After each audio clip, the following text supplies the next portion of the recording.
Afternoon, everybody. Welcome to the board chambers to the Del Norte County Solid Waste Management meeting. We're going to call the meeting to order. Could you please take the roll? Commissioner Inscore? Here. Commissioner Howard? Here. Commissioner Greeno? Here. Chair Cowan? Here. Okay, at this time, we'll take any public comments. Any member of the public may address the Solid Waste Management Authority on any matters on or off the agenda.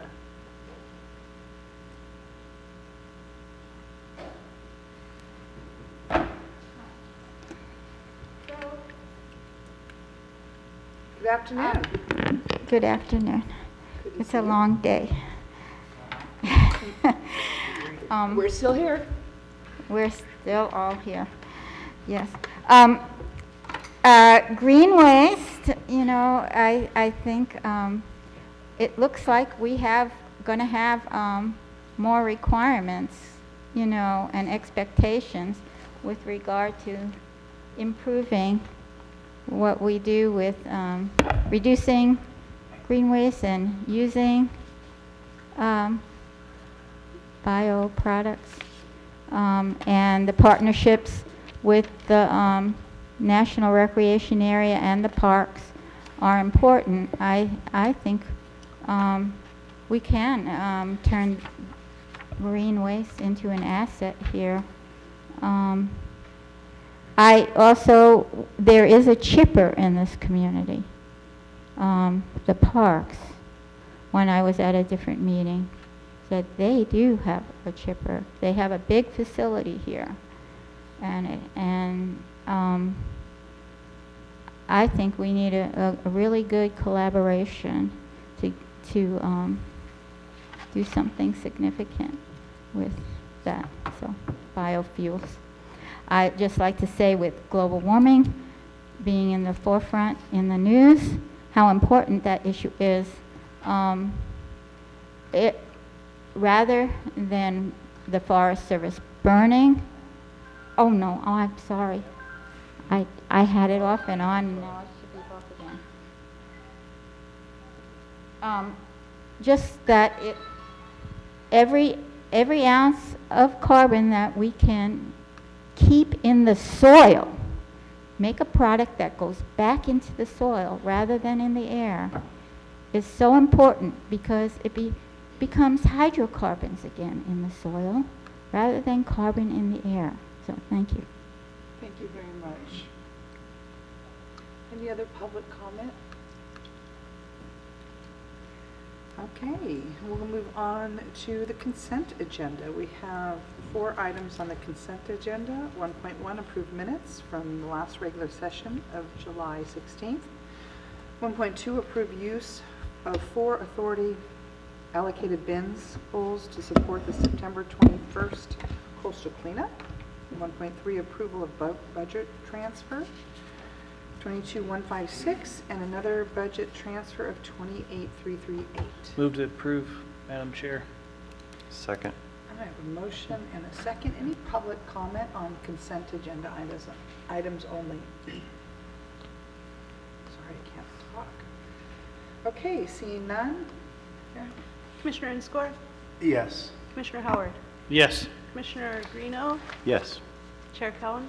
Yes. Okay, I'm going to jump out of sequence here, and we're going to move to item 6.2. It's discussion and possible action following a presentation from Amanda Hickson and with the Community Food Council program regarding their objectives and activities under Cal Recycle. So I'll let you turn it over to you, Amanda.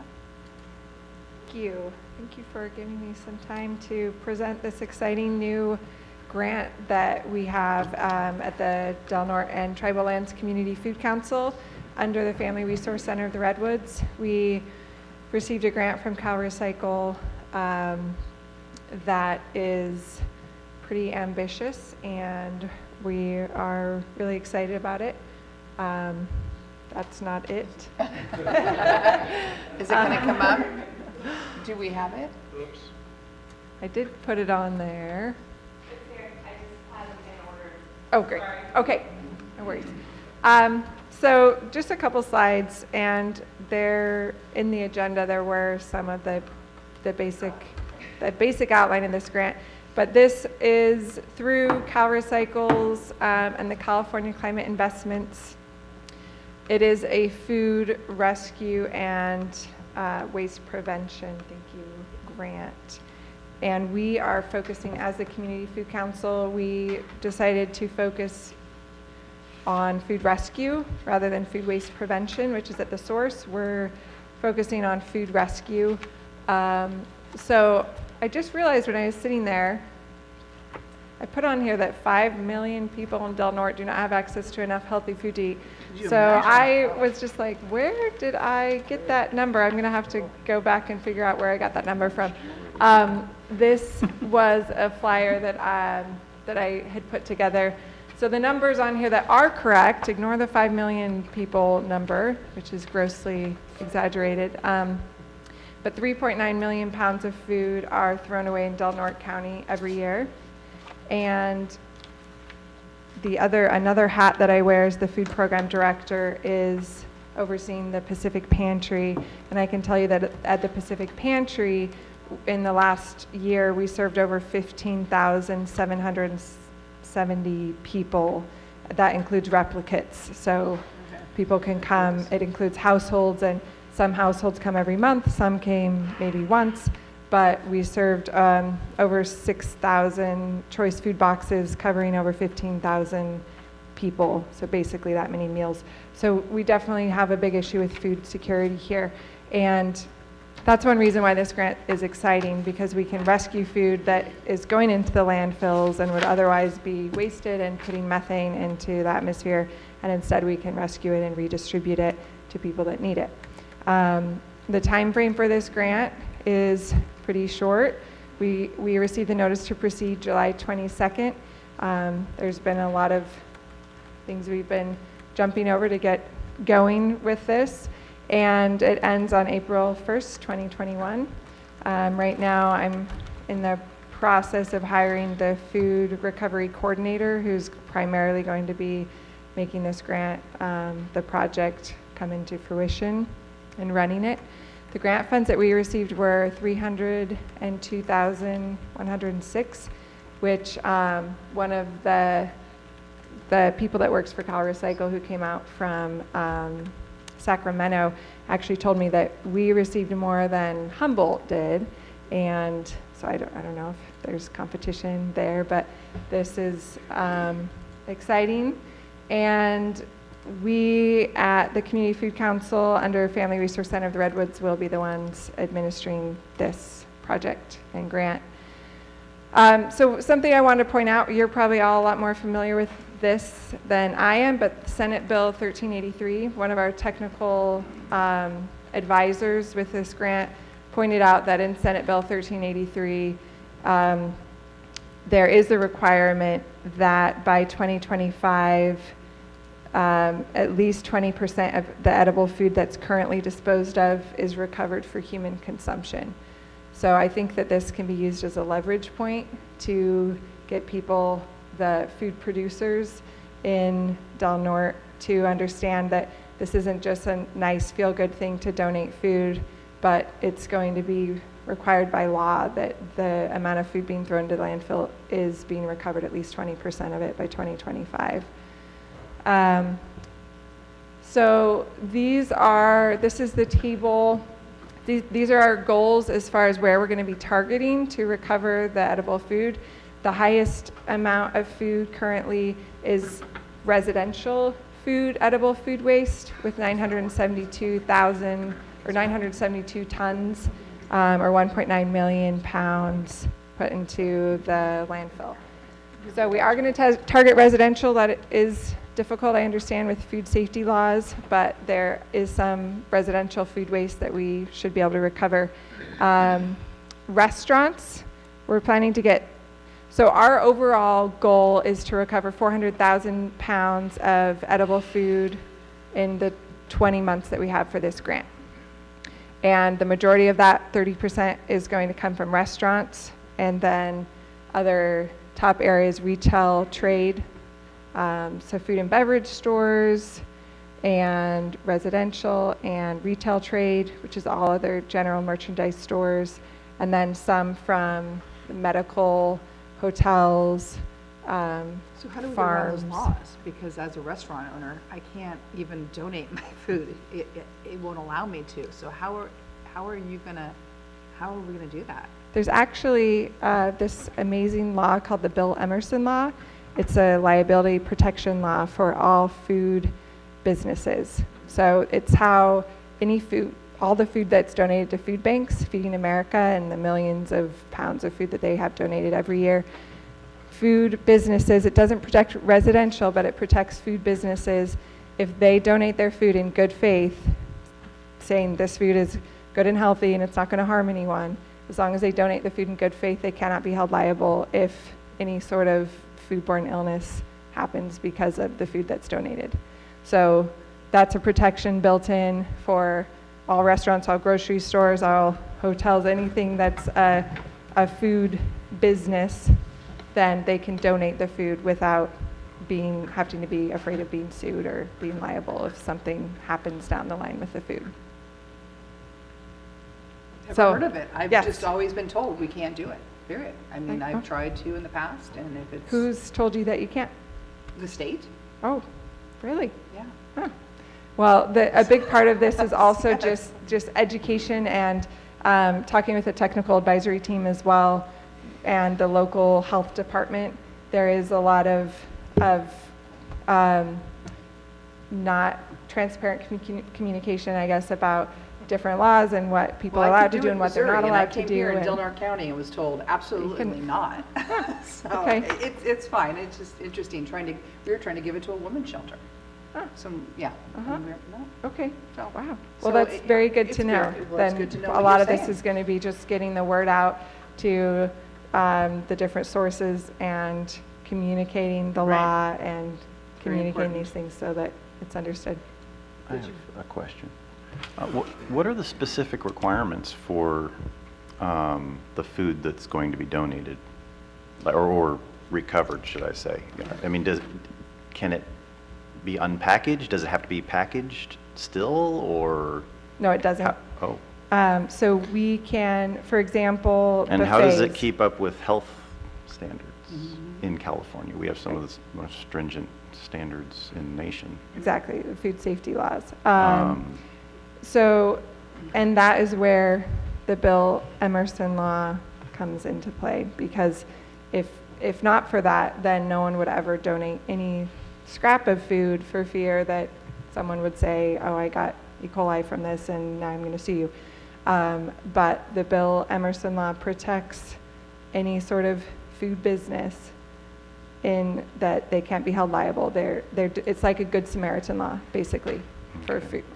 So we have the responsibility to be informed with food safety laws and with food handling. All of us on my team, we have food handling permits, and the person that I'm hiring for the position is actually probably the one that I'm going to hire has a degree in food safety and science and nutrition.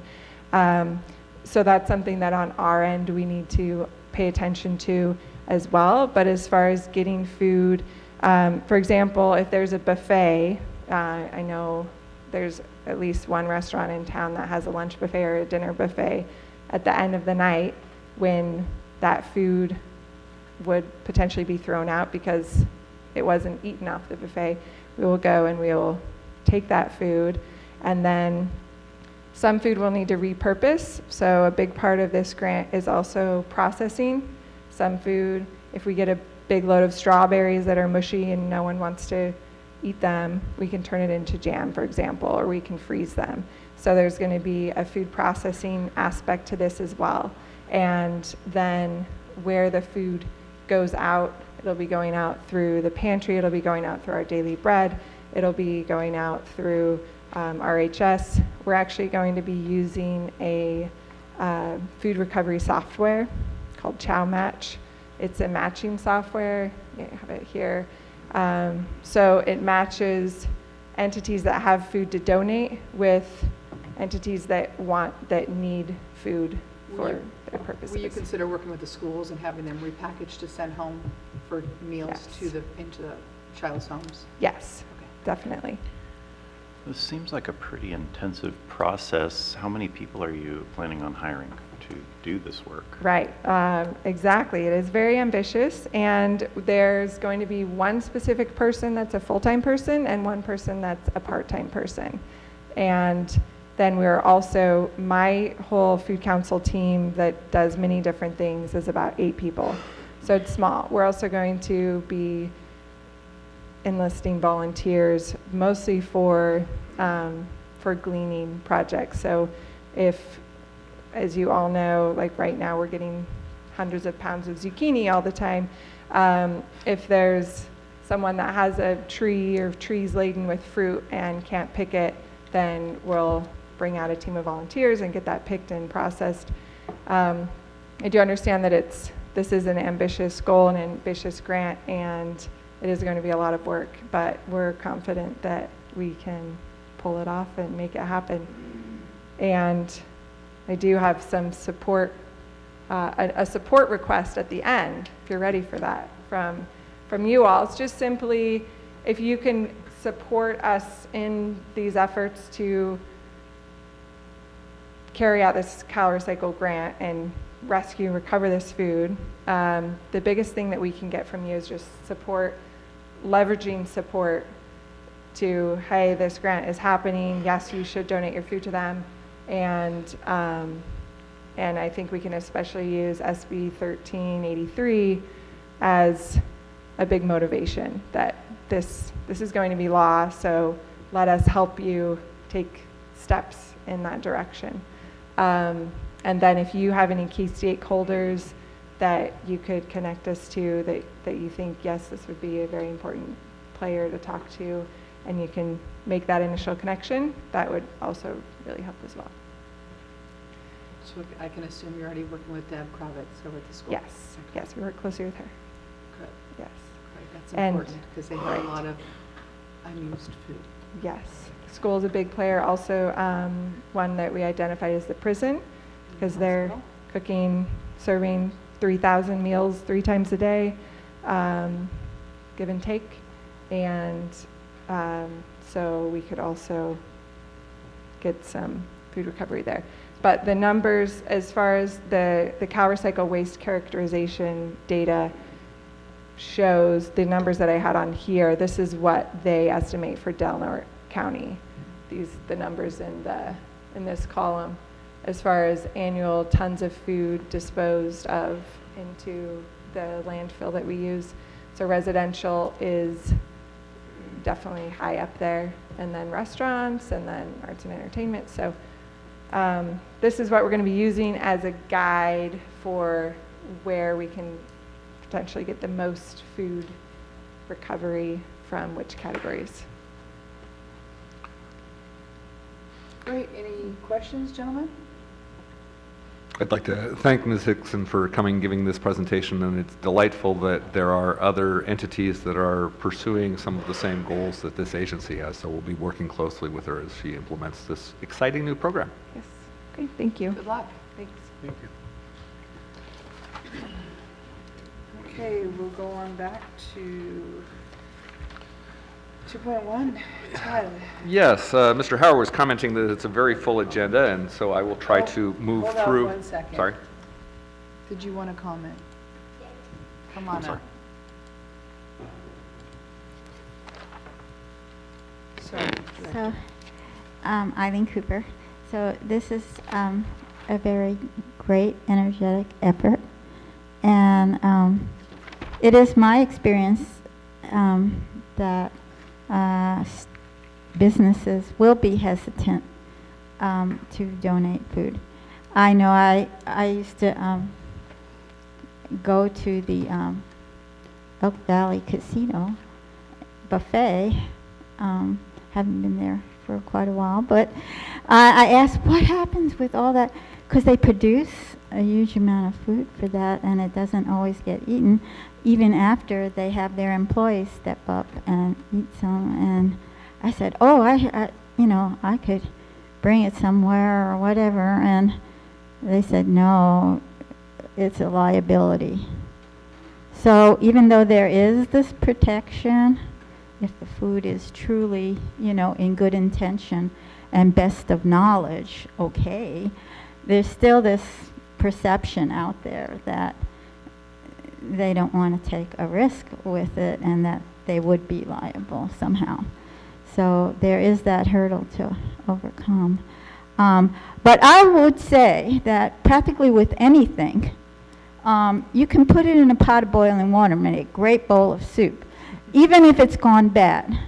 And I remember watching a heartbreaking classic about a struggling homeless child and old man who would go around the streets in Japan, I think it was, a while ago, and scavenge, and the store owners would say, make sure you boil this. And they did great for a long time, and one time they forgot to boil it, and it was very sad. The child did die, but so put it in a bowl and boil it is what I say to make sure. Selection today. All right, thank you. Thank you. Okay. Okay, so Director we Ward. will try to move quickly through the items that we have because there are some important items to discuss. Breezing through the items that are not otherwise covered in the agenda.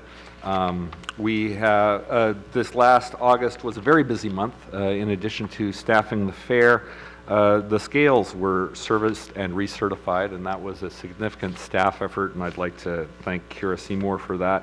In addition to our other staff, because whenever a scale is being serviced, then we're down to one scale, and all traffic gets routed in and out over that one scale, and so there's a lot more effort from all staff concerned. And so one day we had 240 customers all going in and out of the same scale, so that's a significant effort, and we really appreciate it. Attached to this director's report is the electronic annual report, which we submit to CalRecycle. That's already been submitted, but it is the substance that the local task force will be addressing, and that task force has now been appointed. It's comprised of Eileen Cooper, Jeremy Herber, Joel Wallen, as well as Craig Strong and Stephen Gibbs, and they'll be meeting in the first week of September to kick that effort off, and they have quite a bit of work to do before the end of the year. We have, let's see, skipping on to other items that are not otherwise covered. There was also a backyard composting workshop given, and we do have our upcoming household hazardous waste event coming up on September 27th. Those of you who are listening at home, if you have a business, the event is September 28th for households.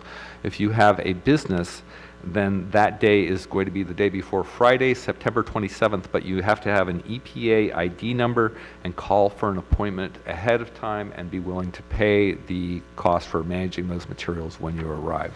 So there are laws that pertain to management of hazardous waste by businesses. That information is included in the packet, but if you're listening here at home and you have questions, please give our office a call at 465-1100. That concludes the director's report. I'd be happy to answer any questions before moving on to the Any financials. questions? Okay, moving on to the financials. Cash in the bank, we've got $1,105,946 plus the last month's rent. So cash flow is continuing to look good.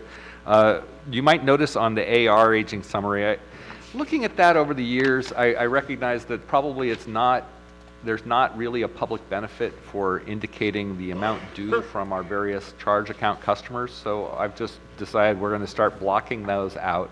So you can see that our cash flow is fine and that we are managing our accounts, but there's no need to indicate who's past due or whose account is being on hold. I don't see a public benefit to that. So I'd be happy to answer any questions about that, but that's a change on the AR summary. Regarding claims approved by director, once again, the largest payment goes to Hambro Waste Solutions Group for the fine services they provide at the Del Norte County Transfer Station. The second largest expense is for credit card service fees and the payments to the Del Norte County Auditor. Finally, on the monthly cash and charge reports, you can see that We had a good month in July, and compared to our budget, we are ahead of budget. So our income from the Delaware County Transfer Station for the month of July is $30,000 ahead of budget, and it's $1,525 ahead of budget on the franchise fees. This is typical, as we do have more business during the summer months than we do during the winter months. But that concludes the financial reports. I'd be happy to answer any questions. Any questions, gentlemen? Okay. Okay, moving on. Moving on, 3.1. This is essentially summary correspondence between our contractor, Lawrence and Associates, and staff from the Regional Water Quality Control Board. Every 5 years, we have to do a more comprehensive suite of tests at the Crescent City landfill called the Constituent of Concern sampling. There's a very long list of constituents that are to be sampled, and it is a negotiating process with the Regional Water Quality Control Board staff to make sure that we're sampling what needs to be sampled without sampling something we don't think we're going to find anyway. So we don't necessarily sample every single well for all of these constituents, but this is a summary of our current negotiations. We anticipate collecting these samples before the end of the year, but we will have larger than usual water quality monitoring expenses accordingly. There's no action to be taken at this time. I'd be happy to answer any questions. Okay, moving on. Sampling? Okay.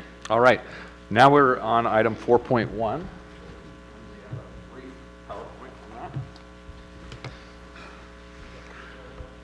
This is 4.1. Okay, so this is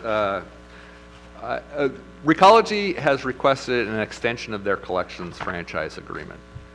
So the existing franchise agreement with Recology, just to let you know how we got here, we started discussing the new service standards that describes how our collection system is going to work 4 years before we drafted the request for proposals. So it took quite a process of engaging in the community about what kind of collection systems people wanted, where they wanted them.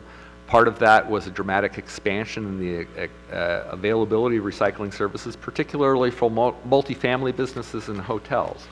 We had competitive proposals. We received 3 in April 2010, and the new services began in July 2011. This current agreement continues through the end of June 2023, which is a 12-year service agreement. Annual revenues are over $4.7 million, so that's about 55% of all of the solid waste dollars spent annually in Delaware County. And the collections franchise is the highest value contract managed by this agency. Last year, we received franchise fees of about $327,000. And the required services also include services that Recology is not directly compensated for, such as the street side containers, the community drop-off recycling bins, authority allocated bin pulls, bulky item collections, spring collections, tree collections. So those are all spelled out in our collection service standards. And if this collections franchise is not extended, staff would need to begin working on new collection service standards in the coming year as we prepare for a new request for proposals. So Recology has proposed the following issues for being topics of negotiation. They would like a placeholder for the Northern Transfer Station and recycling containers to move those from Smith River to the Northern Transfer Station. I may be speaking between the lines as we have not started these discussions. If I I'm not accurately representing any of these bullets. I'm sure Mr. Herbert will clarify shortly. They're requesting that we set limits on the compactor weights. Compactors are dedicated containers behind many grocery stores where they sit there and then they compact themselves, and then they are loaded in total and then charged based on the volume of material collected. Possible changes in plastics recycling, we're continuing to look at to make sure that essentially we're following through on people's good intentions. If they set aside a material for recycling, we want to make sure that that material actually gets processed for recycling. They wanted to introduce the possibility of a recycling theft ordinance, reviewed the rate review process, the purchase of the new street side and city cans, review the CPI rate calculations, and various minor language changes to the contract as needed. So these were the bullets of issues to be negotiated with Recology. And so the question before us is really how to proceed.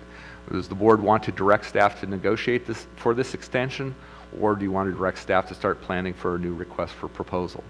Then there's the question, if you do want us to negotiate for an extension, then how do you want to structure those negotiations? Do you want to assign an ad hoc committee as we've done in the past?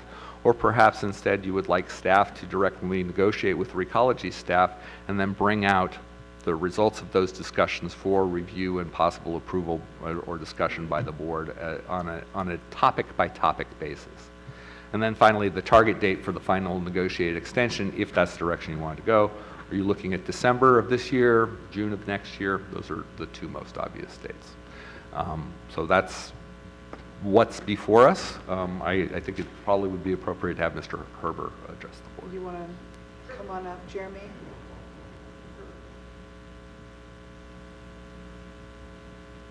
How are you this afternoon? You're here? Happy to be here. Jeremy with Recology, General Manager. I can't hear him. Is it up? I don't need to echo in the room. Is that okay? Can you hear me now? We good? Yeah. Okay. So basically what we're looking for or requesting is a 10-year extension to the current agreement, which would take it from 23 to 33.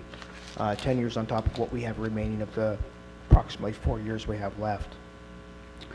The reason why we're looking at making these negotiations or extensions now is for the fact that we have, a deterioration issue with our current city cans, and this is what prompted this for us to start a little ahead of schedule that we typically normally do. We usually wait within a couple years to have these conversations. However, the request from Eric Weir, our city manager, is that we need to get these replaced now, and we definitely agree. The cans that were put in place did not have the life expectancy of the 12-year agreement, and therefore we're left with a situation where they're not going to make it through the end of the contract. So basically the conversation has turned into how do we get these street side cans here and replaced. Basically how we do that is that we Recology would pick up the entire fee. There would be no rate increases for this. This is something that we would provide, and all we ask for is an extension to be able to amortize that over 10 years. The purchase we're looking at is about $215,000.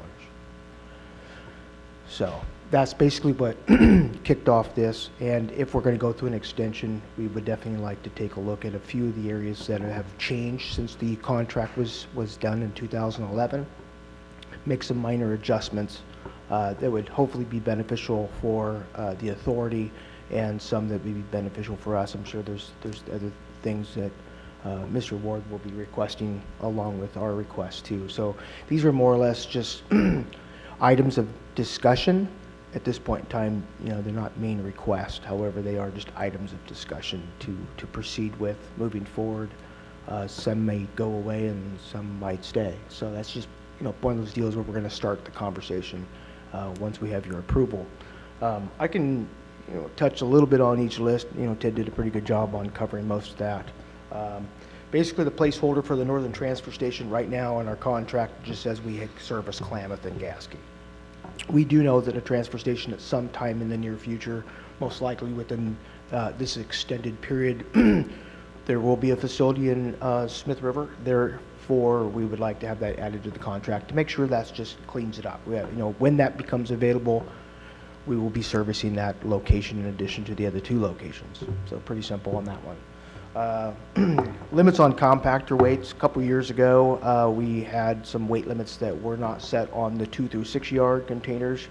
And so once we did that, and I think it was like change order 6 or 7, I can't remember. We applied those weight limits on there for our safety concerns, more or less. And it's the same with the compactors. Some of these compactors we're picking up are so heavy, they're beyond max capacity of our trucks. And we have no way of going back and says, hey, we're going to refuse this load, or we can't ask for them to pay the additional fees above the tonnage of the capacity. Basically, we've had some containers where our front tires have come off the truck, and they've had to ask them to unload it for us to even be able to get on the truck to move it. So another reason for us to be able to have a little protection to say, hey, this is unsafe for us to haul per DOT, and we have that in our contract to have the right to be able to say you need to take some weight off somehow, okay? Possible changes in recycling material at this time, you know, is still up for discussion. We don't see, you know, we see some things coming down the line with some different types of plastics, but they're still unsure yet. That's something, you know, Mr. Ward and I will have to go through and kind of do our best to see what might be coming down the pipe in the near future and put some clauses in there. As for now, I think we're still moving this product. So at this time, I don't see much of a change. However, we just want to have the ability in there that says, hey, if something comes down the pipe that says this is just not acceptable anymore, that, you know, we will address it as that need comes in light, basically, okay? Theft ordinance. Basically, we've been calculating a little over $50,000 a year or more in loss of recycling. As we all know, the recycling we collect does help offset the rate of the trash. And when we're not collecting that material and processing it, mainly we're talking about CRV product. That it's a hit to our business, and that's kind of what helps offset some of our costs to make sure we can keep the trash rates as low as possible. One of the ideas I kind of came up with is, you know, maybe looking at doing a franchise administrative protective code.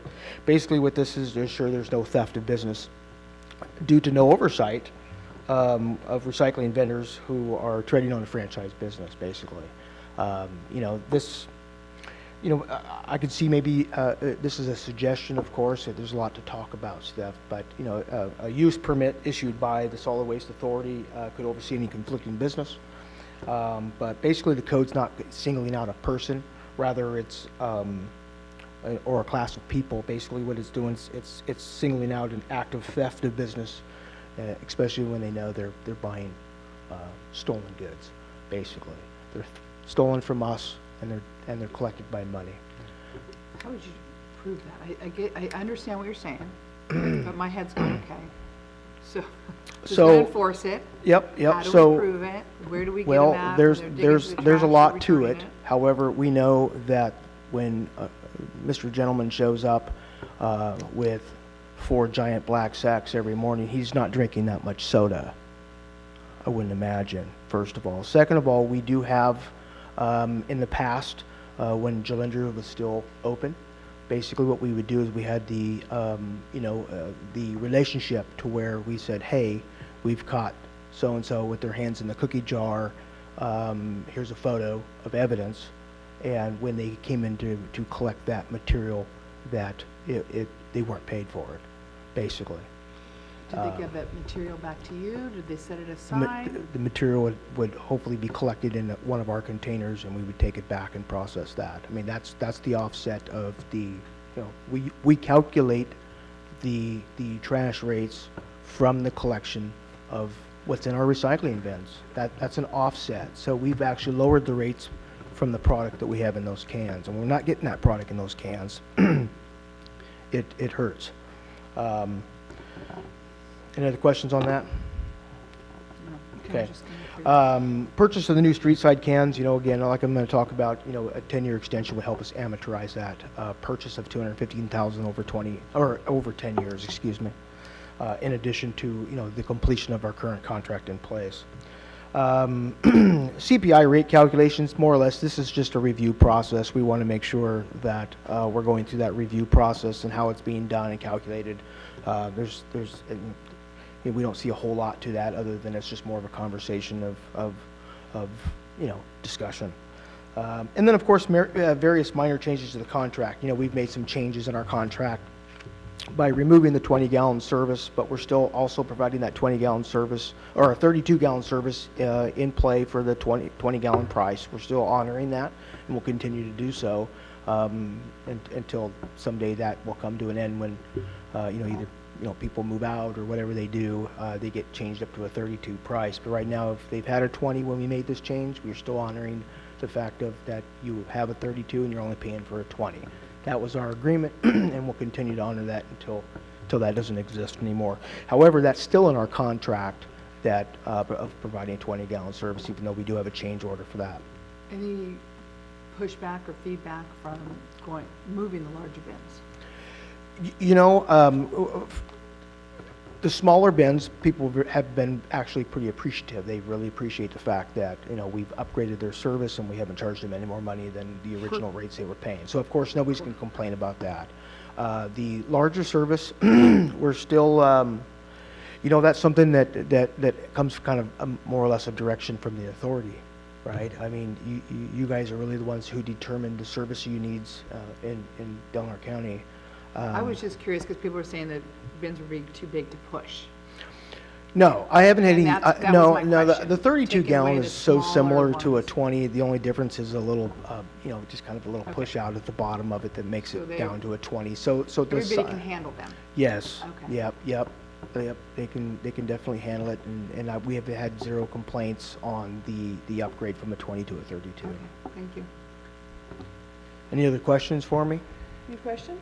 This is just more or less like I wanted to repeat. This is just more of a starting topic. However, this doesn't mean, you know, any of these are going to go anywhere other than these are just some of the things that, you know, that are in front of us that we would like to at least have the opportunity to discuss and see if we can make some amendments that work for both parties. Great. Thank Okay, you, thank you. appreciate it. So this goes back to what Director Ward was talking about, and how do we as a board want to proceed? Do we want to put an ad hoc together? Are we good with the staff meeting with them and then coming back to us, and us talking about it from the dais? And Ted and I kind of talked about that. I like if we're going to do it that way, item by item. I don't want to, you know what I mean, take it piece by piece. It won't be a big bulk deal. I mean, what's your pleasure? What do you guys think? Well, I've got a lot of thought on this, Okay. but I want to hear public comment first, so we're in before I start engaging my thoughts. Any public comment? You don't have to, really. It's not required.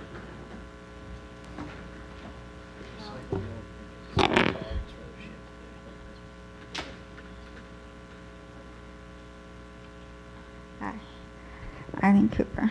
Well, you know how I feel about, I don't know, these so-called concrete trash cans. Just can't imagine, you know, I would think my roommate was crazy if they said, oh, we're going to spend $1,000, $2,000 on a trash can. It's beautiful, it's heavy, the wind will never blow it over. Voila. And I walk around this town, all over this town, and I don't see very many bad looking trash cans. I really don't. And I am a big time walker. I think the design is quite beautiful. Might need some of them a little polish, but anyway, I looked on the internet and we can have delivered to our door for free a beautiful plastic patio trash can. And if you think it's too light, purchase a brick and I will glue the brick in there for you because I love hacking things. And voila, you have a heavy duty plastic with that will a use for all this plastic. My God, a trash can. Why not? And weatherproof, bird-proof. It has a little flapper. It closes. And beautiful designs out there. I've gone to Humboldt, and they have more reasonably priced ones. And I don't think concrete ones look all that great after a few years. They chip and the salt air eroding concrete and crumbling and very prone to graffiti, which I know they say they're going to take care of, but they don't. There's a reason why communities have to do artwork around these trash cans after a few years to make them look a little bit better. You know, they don't look so hot either after a while. So please, you can spend under $100 and put a brick in it. And it'll last. I mean, think of how many we can get for $1,000. When people hear government spending $2,000 on crash and they go, yeah, right, they expect it. So I want us to do better. Thank you very much. Thank you. Appreciate your comments. All right, yeah. And I have one other very short thing. I think if we're down to making law enforcement go after all these people who are so on a budget that they are sorting through trash for a few recyclables, we have better things to worry about, I think, really. So, thank you. Thank you.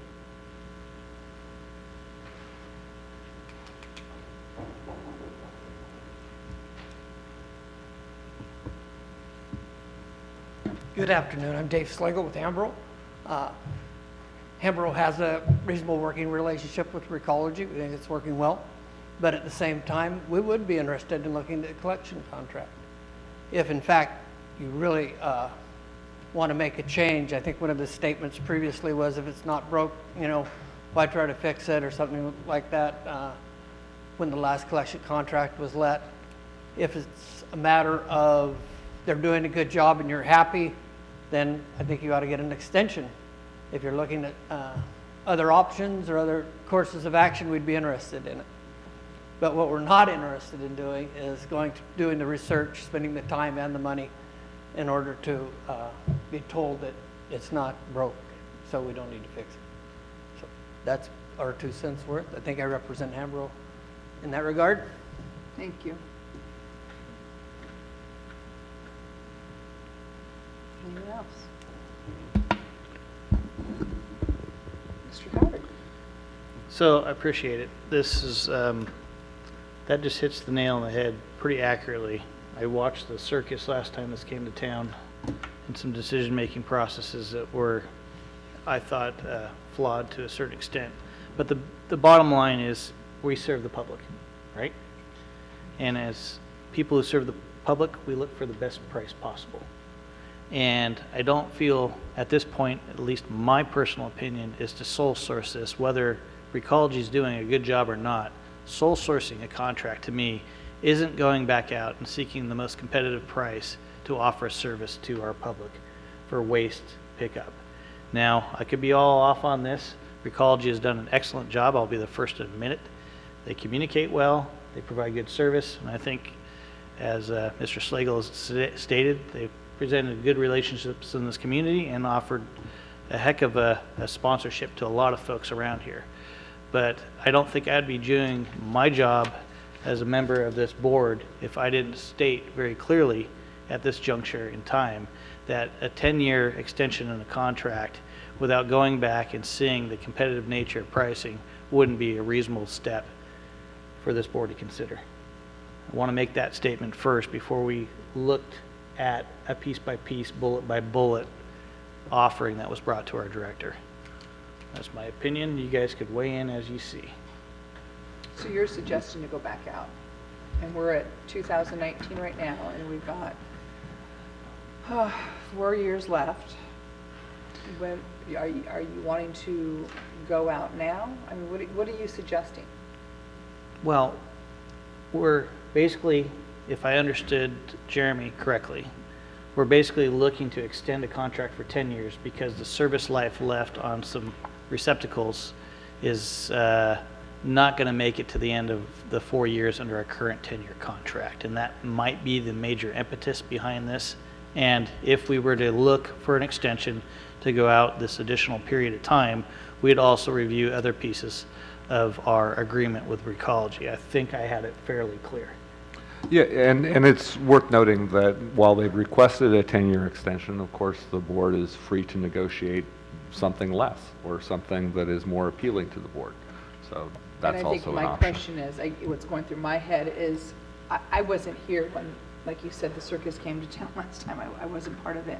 But Was that an agreement that when you did the contract, that the receptacles were going to be purchased by Recology and they were to last the life? So are you required to replace those receptacles until 2023?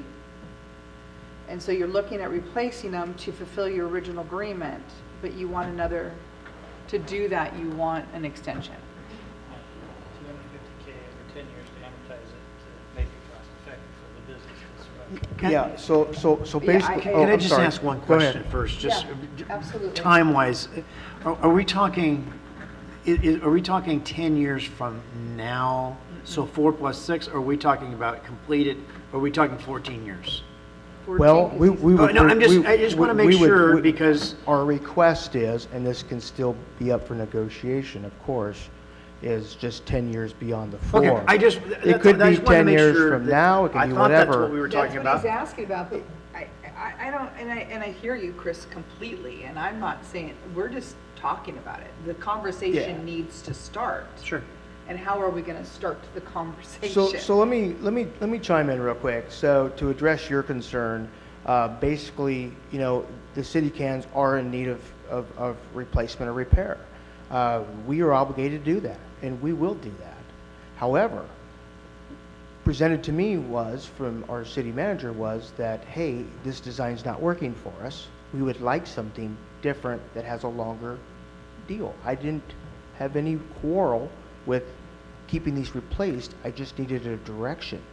But the direction that I've been receiving between the authority and the city manager is that he would like to change them to a longer standing structure. If you'd like to keep the city cans you have right now, I'll be glad to replace them at my expense and move forward. The city manager obviously does not have oversight of the board or That is correct. communication with our director, and this is the first time I think I, as an individual on this board, is hearing this. The director has not brought this to our attention that I'm aware of, and I would assume that the city manager would have potentially communicated with our city representatives at some point in time that this was an issue for residents. Has that conversation taken place? Yeah, we had actually addressed this issue at a prior meeting, and I don't think you were at that meeting. Okay. so. Yeah, we went through all the cans, well, we didn't So talk what's- about his contract, we didn't talk about that. We talked about design, that's all we talked about. That's correct. That's What's correct. the issue? I mean, really, what's the issue? for The city short of manager? the issue is that the metal cans rust in the marine environment, and particularly where they're not bolted to the ground, they blow over in wind, and then the powder coating chips, and then the rust accelerates. And so a number of them need replacement due to rust, and then there was the additional discussion about how to keep them bolted down or weighed down so that they don't blow over. The only other option with that is we've requested over a year ago to have the ability to have pads poured so they can't blow over and chip off their coating.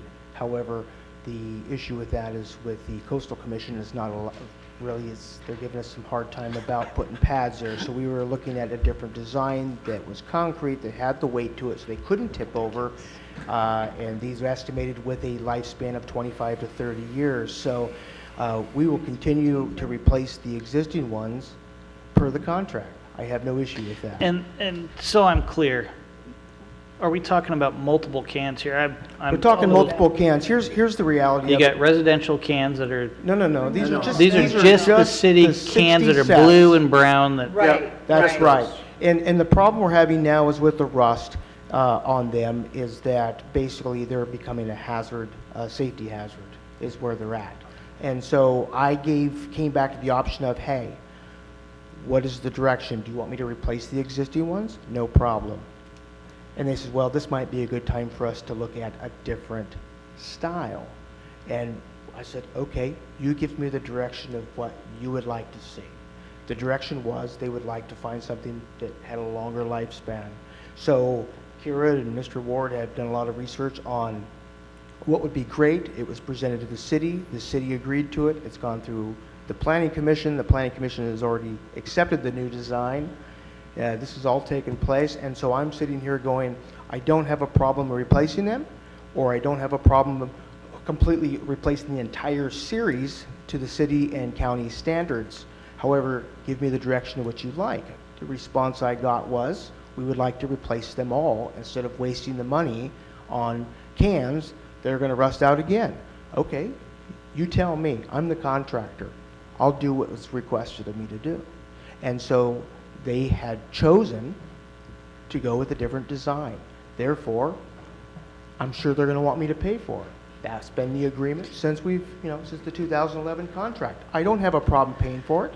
And this design is the 250K you mentioned. That It's you would- 215. That's with deliveries, our expectations. 215 to replace 60 sets plus 5 additional sets, just in case the county or the city would like them placed in additional areas, going from 60 to a 65 number, or however that the city and county agree upon that they see fit. Has the county weighed in on this that I'm not aware of? The county has deferred to the city. They said, we'll do whatever the city wants to do. Of course we would. Well, Really? They only have 12, they only have 12 sites, and the city holds 48. So I'm just, you're just doing what you were I- asked. I'm doing what I'm asked to totally do. understand I will go any direction. However, the direction I've been getting has been to make a that. full This has change been now before while we're the here. City council meeting, like you said, they're planning and meetings with them. It hasn't come to the council level. It's It was a gone- presentation, was at the council. You did somebody did a Planning presentation.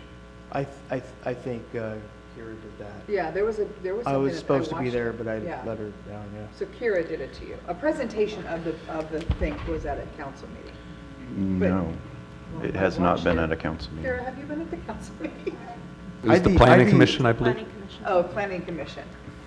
Like I said, I'm happy with either direction that I'm directed to do.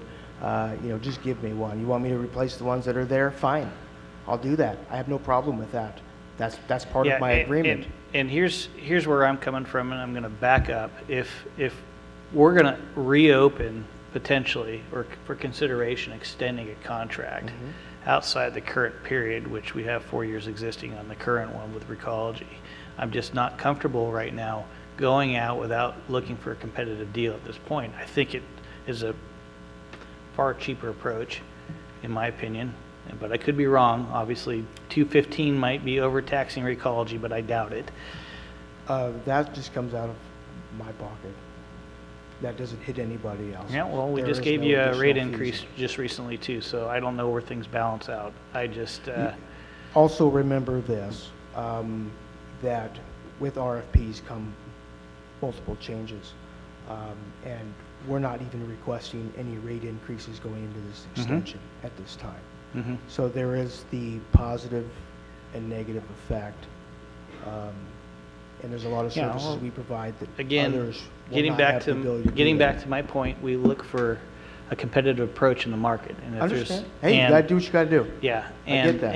and to be fair to the public, who's obviously been here and expressed their views at previous meetings about cans and collection and cost, if we're gonna be discussing something different, I wanna make sure that it's a transparent process moving forward. And, I guess my question to you is, if you go out and it's just a want to have this 16-year amortization for this It's a 250? it's a 10-year Well, amortization. you said 4 plus 10. The 4 years has already existed in our contract that's remaining. We're asking. So it's a 10-year amortization for the 215. Yeah. And you need that amount of time to amortize it to make this attractive for you to go out It's and replace $20,000 a this to year. meet It- Coastal Commission trash can standards. Well, as you can see from our revenue from the authority, anything more than $22,000 per year over 10 years would be a detrimental hit. So we have to take it to, we would like to take it to a 10-year. Now, if there's something that you would rather do shorter, 4, 6, whatever, if that was your option, that's up for discussion. This is not a set deal. This is, hey, we're requesting this. However, it's all up for negotiation. It is. This Yeah, is not something that we're stuck on that we have to have get or that. we have a problem. This is a negotiation deal where we can say, hey, this is what we'd like. The authority's going to say, this is what we would like, and then we're going to come to an agreement somewhere, hopefully, that says we can do that, and both parties are happy, and we move forward, and it's business as usual. If you'd like to do an RFP, that's your prerogative to do so. Also remember that, for a new party to come in here with really no trash experience other than hauling it, and to put up $4 million or more to purchase all the equipment required to get that in place, there's going to be a fee for that too. I've already got everything here. So these are just things that you have to remember. When things go out for RFP, maybe we need to look a little tighter at our contract as well. And when that happens, Well, you would have a definite competitive edge over somebody coming in from the Possibly. outside with that infrastructure in place. and you might not get what you're paying for either. So those are two risks that both parties would Well, we're have going to to take. face that risk in 4 years, no matter what, correct?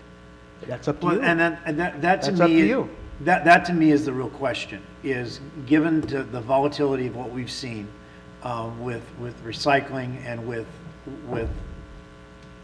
these things being connected, and they're going to stay Clearly. connected, and we Yep. can't, and we can't separate recycling and removal of waste. This is a moving target that's going to continue to move. The reality is this, is if we try to do business as usual for the next 4 years and then roll this out to an RFP, the contract that we will have, the next contract, is going to be fundamentally different than what this contract is, and it's going to cost a lot more money.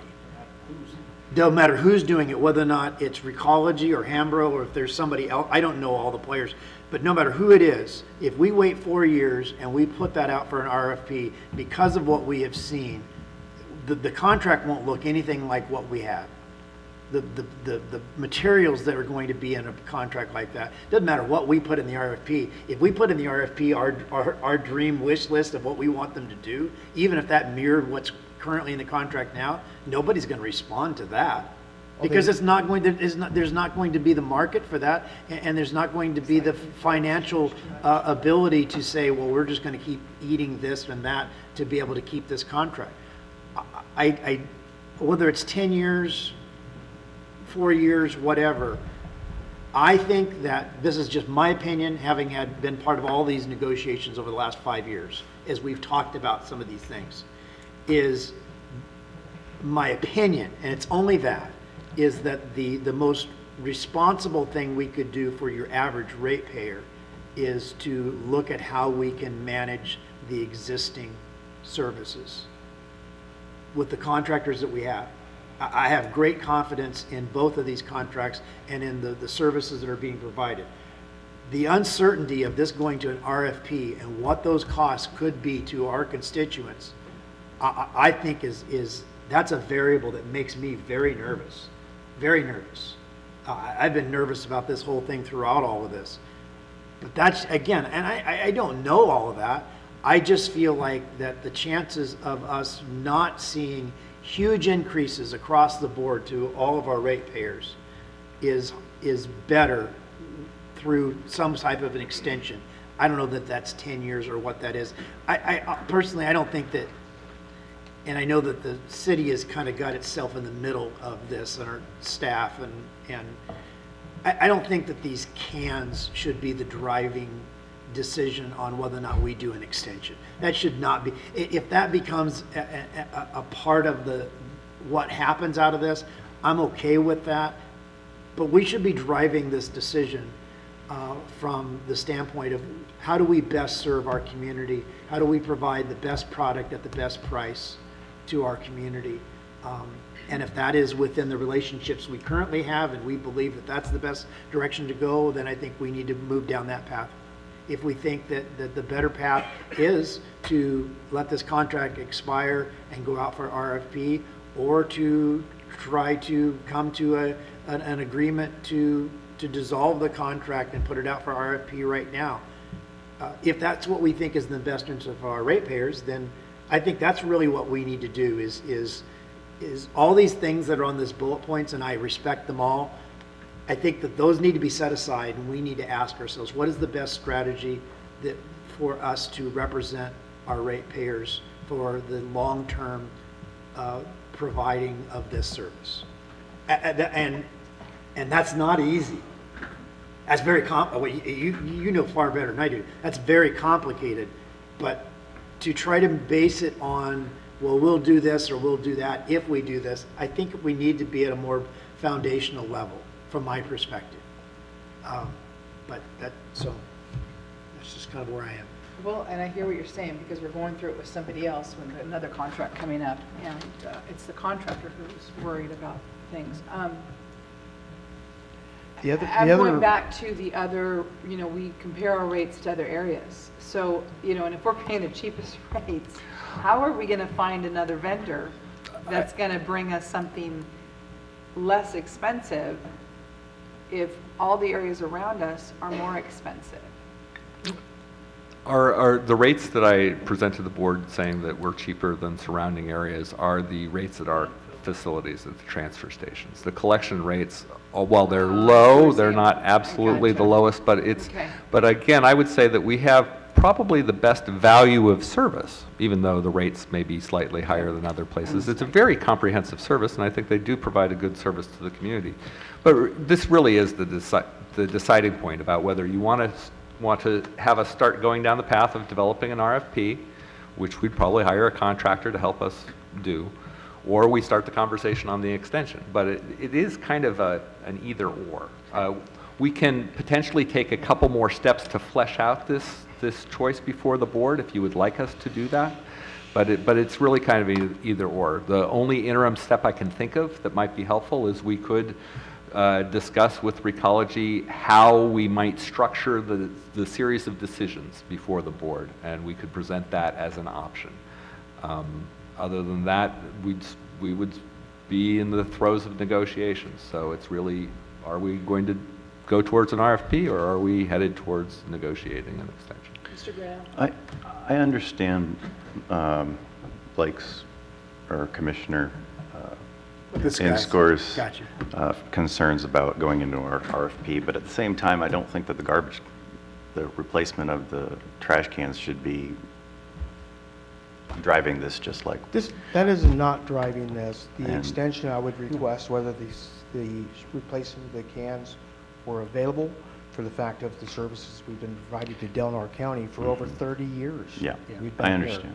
Here. But at the same time, I think that it would be, we wouldn't be doing our due diligence if we didn't consult the market, in my opinion. So doing an RFP. That's the thing that I think really should be in the board's mind at this point, is how structurally things have changed over the last few years. Most significantly, I don't really anticipate there being another processor in the region that is capable of processing our recyclables. Given the size of and the location of the facility that Recology has in Humboldt, chances are that will be the facility that will process our recyclables regardless of who collects them. So that is something to keep in mind, because that is a separate facility and probably a separate agreement. And previously, we structured it so that the collections company had to have an assignable processing agreement, and probably we'd have to have it structured similarly. But it is important to realize that Recology controls that facility. Right. I'd like to also mention, coming up as well, is the food and green waste mixed collection that'll be coming down the pipe too, that we are working on developing, which is millions. That is going to be a state mandate. There's not too many people that are ahead of that game other than us. We're on top of that.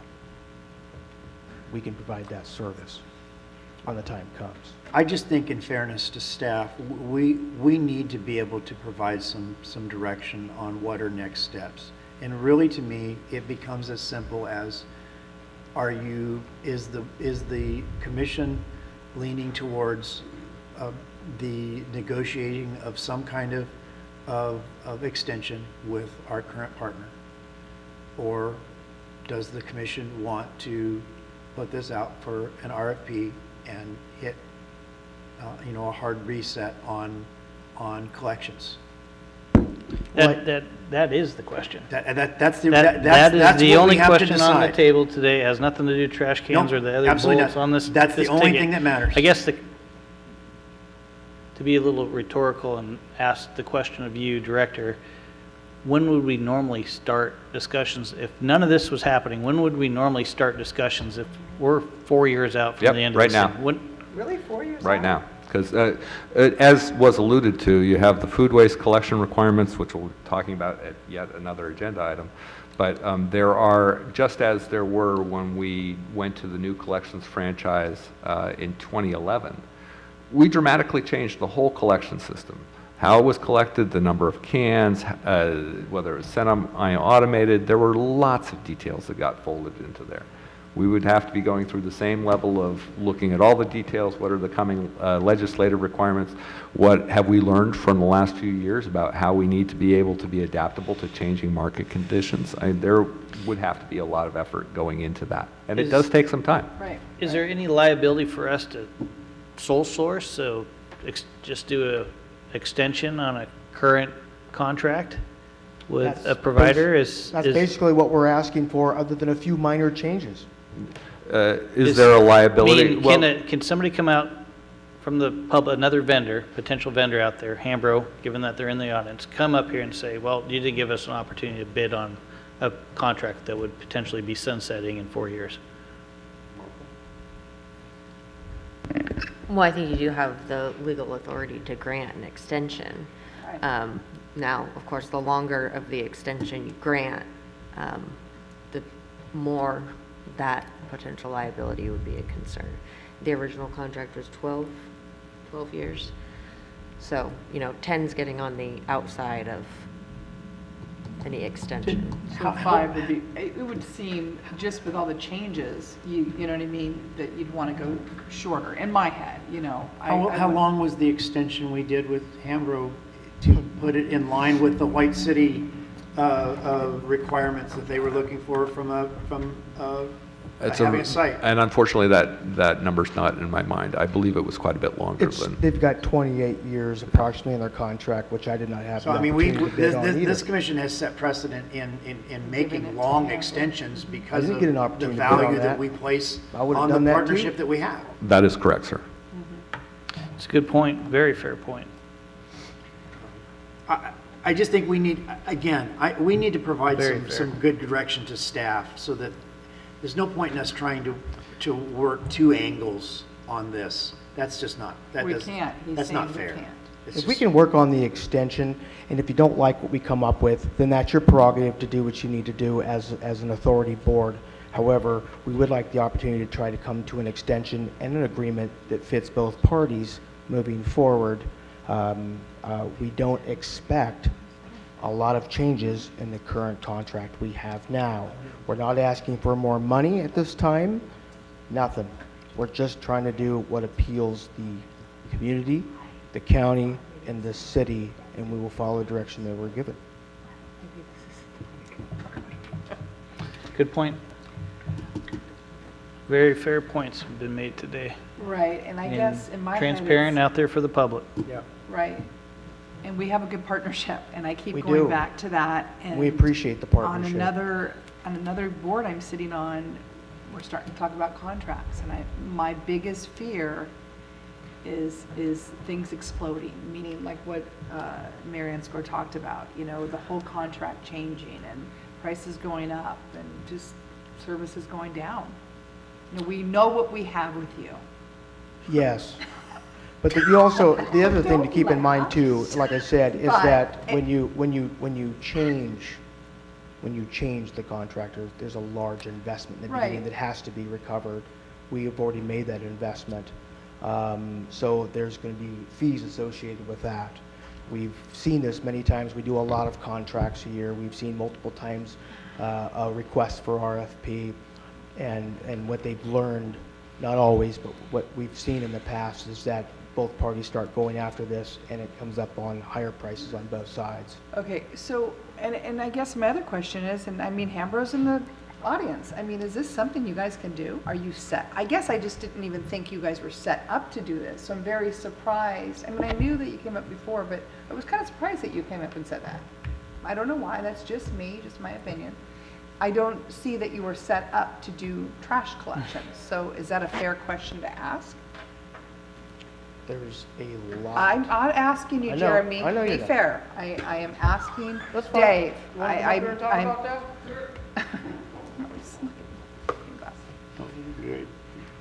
Ambro went to a lot of effort and study and research when the previous contract was let.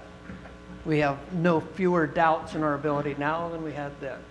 Ambro has proven itself to be a solid performer and will be a solid performer. We proved that. We aren't in the garbage collection business at this time, but we're looking for opportunities everywhere. So And you this would be seems willing to fit- go out fit and what we just, have. We have facilities, we have maintenance, we're near the transfer station. We have a good relationship with the people that run the transfer station. So, yes, I feel we have the capability to do that. We could acquire some guidance, as we did when we assumed the transfer station contract. So, it would be just building a whole other arm of your current business.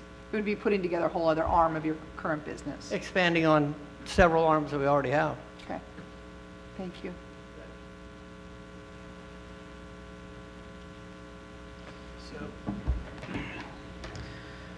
Blake, you made an excellent point about the White City piece. That does really factor into this whole equation. I didn't even remember this piece of the equation. We did set precedent when we did that.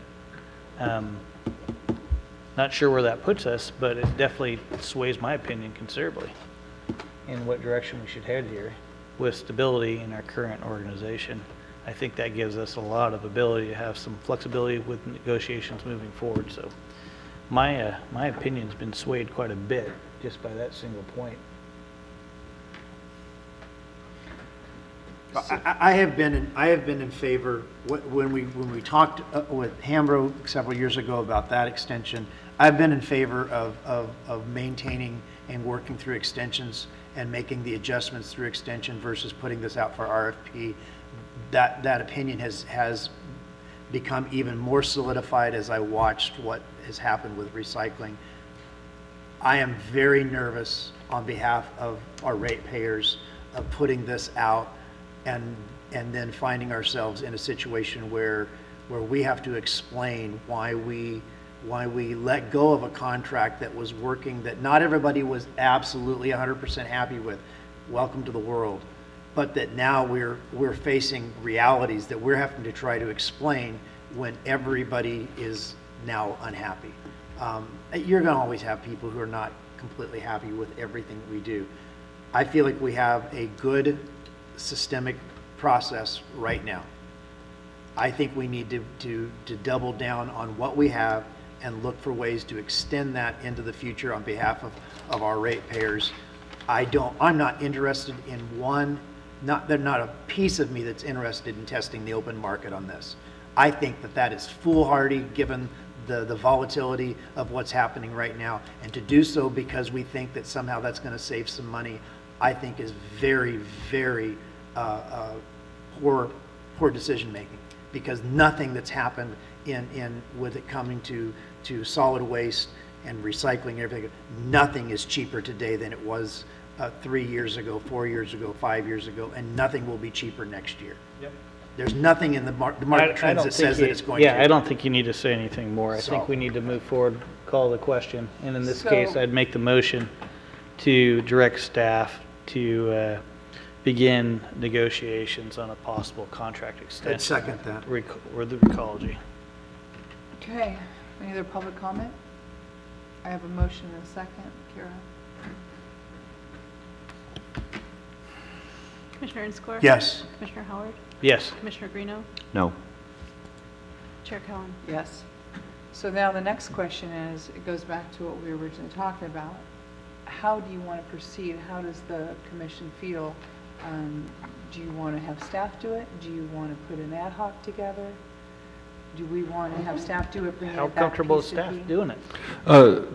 What I heard in the motion was that it was a direction to staff to begin negotiations, and what I would do in that following that direction would be to come back to the next meeting with an overall presentation regarding the structure of those negotiations, what we would be presenting at what meeting to the board, because our intent would be that, of course, all of these decisions are board decisions, but it is a very thick and comprehensive document, and so we'd want to focus the structure of those discussions so that you're aware of everything you're deciding.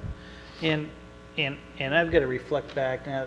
Have we taken a vote yet on this? We just did. Yes. So I'm going to reflect back just real briefly. This pains me to move through this process the way we have. I think a community like ours, as isolated as we are, we've been put in a position to make a determination like this, what's best for our ratepayers, and based on definitely some past precedents. But it pains me that we can't use the free marketplace to really drive costs down for ratepayers. I'd love to see what's out there, but I don't necessarily want to push the envelope and potentially jeopardize something that we currently have. I agree with you 100%. All right? I And absolutely that agree with you. speaks to, I think, the battle that's going on with my fellow commissioner next to me.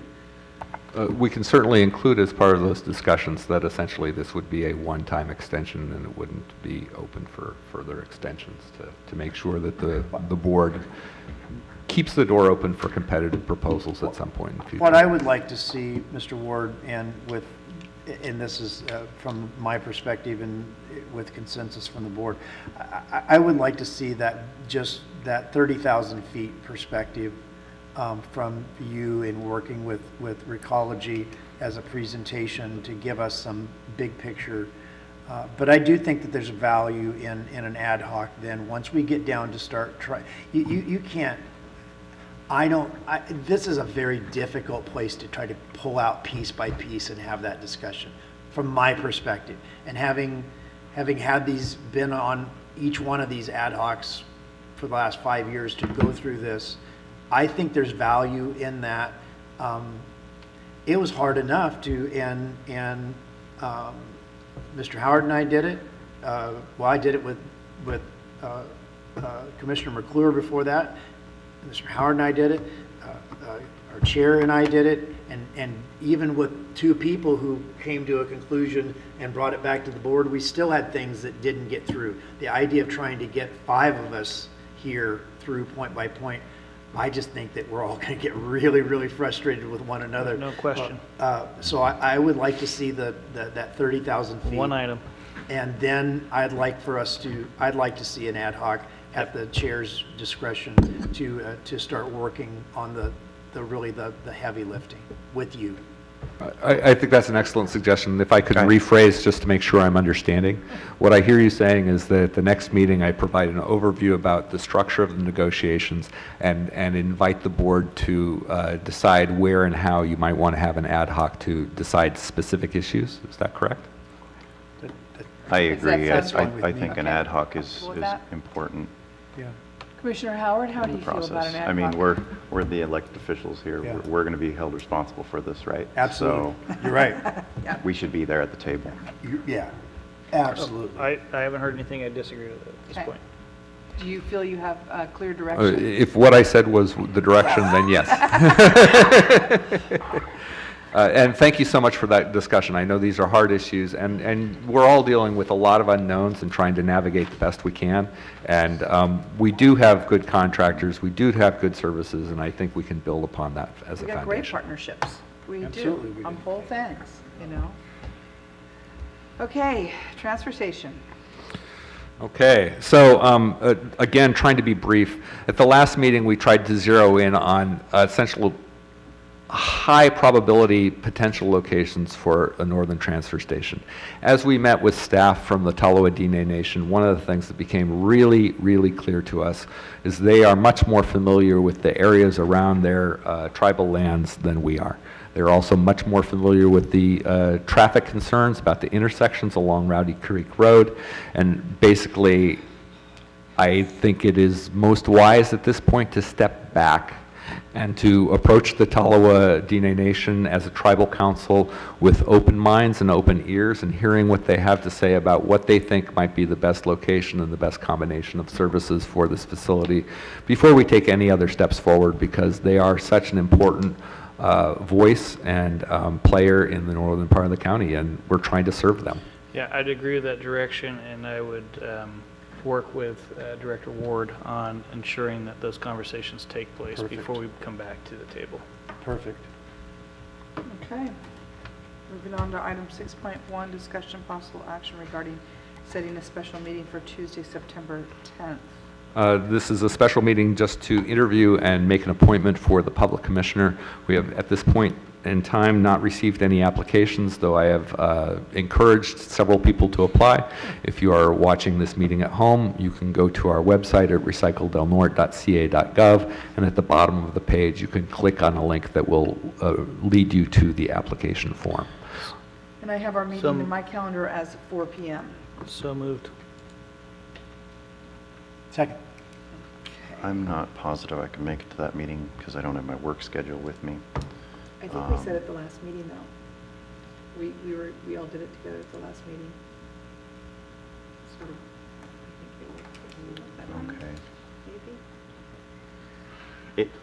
It's a Tuesday, right? Yeah. Okay. Tuesday at 4? Yeah, that should work then. Yeah, we said it a while ago. We just Okay. gotta put it on the agenda. So I have a motion. Do I have a second?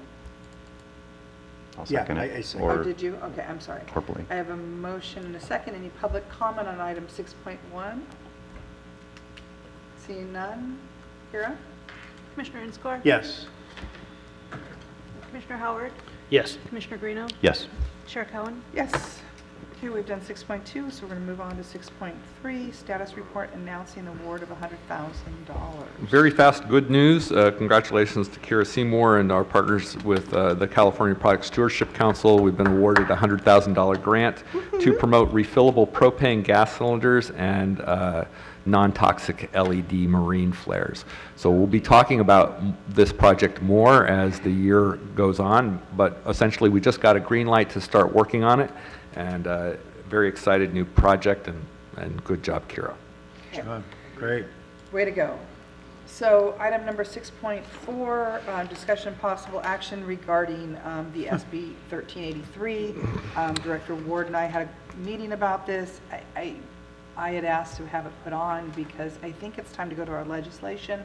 And, you know, I just don't think it's going to work for us right away. And I think I want to understand it. And in some ways, that's my message, Right. is that what I will show you shortly will, I believe, convince you that this is a very complicated, intricate law and very difficult to comply with for rural communities. And I think there's a better way. In overview, essentially, in landfills, yard debris and food waste generate methane, which is a more potent greenhouse gas than carbon dioxide, and so this new law, SB 1383, mandates increased collection and processing of yard debris and food waste to keep these out of the landfill. It also mandates procurement of finished compost and lots of other things. Let's take a look at some of what. So here's just a simple flow chart. Except that we don't have it. She's coming. She's on it. She's on it. So here's a If you guys wanna simple come flow share, chart we can of- share. Okay, come on. Oh, it's coming. It's coming. Get up. It's right here. Oh, it's coming. Oh, here we are. Okay, there we are. Okay, so you can see that essentially there are a very wide variety and comprehensive requirements. This year, we need to monitor the regulations, assess the requirements, develop an implementation timeline and plan, discuss these regulations. In 2021, we need to essentially increase staffing, look at contracts and amendments to the contracts, feasibility study. Essentially, we need to build up the infrastructure for collecting materials and processing materials and making plans to do so. So just in 2021, we've got requirements for program development, for agreements and ordinances, for edible food recovery, and we're grateful for the Food Council's programs and recycling infrastructure, but all of these are in general complicated and very heavy lift. Here's some of the recycling disposal reporting system requirements. So part of these requirements, we are not the only ones required to report now. Many of these other generators will now have to be required to report to CalRecycle.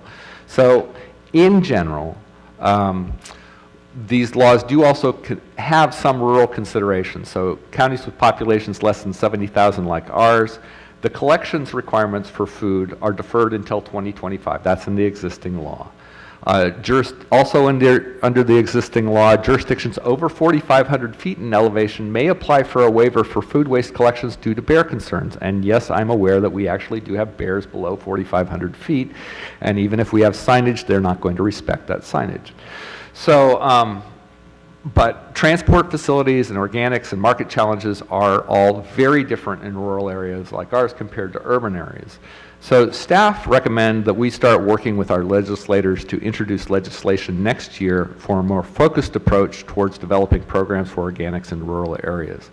And having discussed this issue at the Regional Council of Rural Counties, the other rural counties, particularly Butte County, appear very interested in similar efforts, and the ESJPA of RCRC is willing to help coordinate these efforts. So I think we're very well poised to advocate on behalf of all rural counties about what will actually work. Clearly, the state is interested in trying to reduce these short-term climate pollutants, but it's important to recognize that, say, setting up a food collection program in a rural area will generate a whole lot more carbon dioxide than you would expect for a similar collection program in an urban area. Similarly, there are opportunities that we might have, such as the Marine Carbon Project has found that if you apply between 1/2 inch and 1/4 inch of compost to ag lands, say dairy farming lands, in a single application, that land will continue to sequester carbon for 30 years. So there may be opportunities where we are an end market use for some of these materials being produced in other areas of the state. But in general, the rural areas are a relatively small generator of these materials that are short-term climate pollutants. We have opportunities that we might be able to pursue, and I believe constructive engagement about ways to craft a better way forward is going to yield better results for our community than if we were just going to scramble and try to comply with the law and regulations as they exist. So, we don't like what's happening up here, basically. It doesn't work for rural. Here's a perfect example of what the state wants us to do. What works somewhere else just doesn't work for us. They So like is to treat us all equally poorly, as my friend in Smith River always says. equally poorly. So I think we're all good in agreeing and to direct staff to take steps to move forward. Yeah? Yeah. Any public comment on item number 6.4?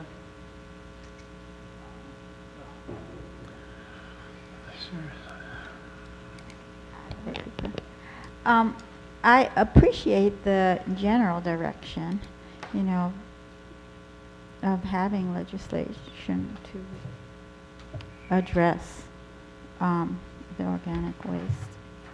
But I agree with you about the rural issues being different. But we do have to take this issue seriously, as everywhere does. You know, every avenue of improvement where we can do a better job with taking, you know, carbon, keeping carbon out of the atmosphere. And this is one place where you can do that. I think it deserves our best effort, you know, and we can design something better for us, but it's a serious issue. Thank you. Thank you. Anyone else? So we don't need to, do you need an action on this? If Director, would you like? consensus direction is Yeah. what's highlighted in blue there, happy to work with that. Great, thank you. And of course, as these discussions continue, I will return to the board so that the board's fine with what we're discussing. Perfect. Mr. Yes. Ward, just as a, and not that you don't know this, but obviously, some of us have pretty strong working relationships with both Assemblymember Wood and Senator McGuire. And so if we can be of assistance with you as you start down that path, please let us know, because obviously this, I mean, our senator says every time he's here, one size doesn't fit all. That's one of his catch lines when he holds his town halls. Well, here's a good opportunity for for him to make that a reality and say, we need amended legislation to address this one size does not fit all in this arena. So please let us know how we can be of assistance in this as well. I mean, you'll start with staff, obviously, but please keep us in the loop. Thank you. I absolutely will take you up on that offer. Thank you. Okay, item number 6.5, discussion and possible action regarding proposals received to provide assessment to clean up vegetation management and counts consulting services. At the last meeting, the board directed staff to begin negotiations with DDR Consulting for the services described in the RFP, and subsequent to that direction, DDR has essentially backed out of their proposal, and they are not willing to honor the hourly rates that were part of the evaluation of that proposal. And so I contacted Hambro WSG, and they are willing to honor their proposal. And so staff's recommendation is to contract with Hambro WSG for those services. Or if the board would prefer, we can start and release that RFP again. But we got work to do. Okay. What do you need? Direction to negotiate with Hambro Please WSG. do. Everybody's good with that? Consensus? Yes. Yes. Done. Thank you. Got consensus. Okay. All right, last two things.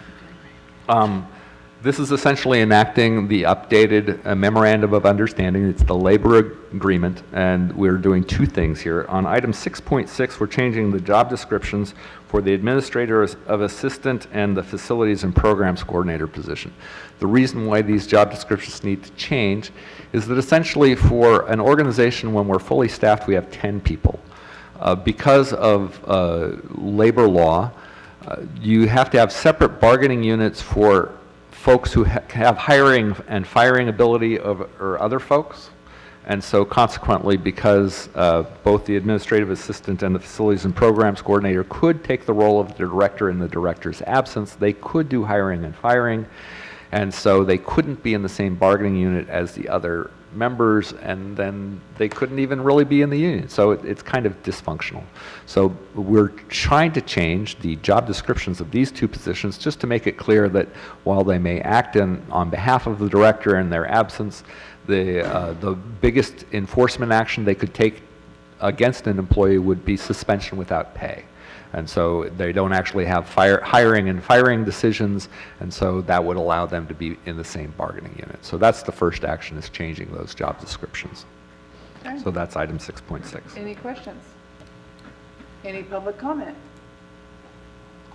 Okay, do you need a We do need a vote. motion? Okay, so I will entertain a motion. Make a motion that we make the adjustment in the Second. job description. A motion in a second. I already called for public. Kira? Commissioner Inscore? Yes. Commissioner Howard? Yes. Commissioner Greeno? Yes. Chair Cohen? Yes.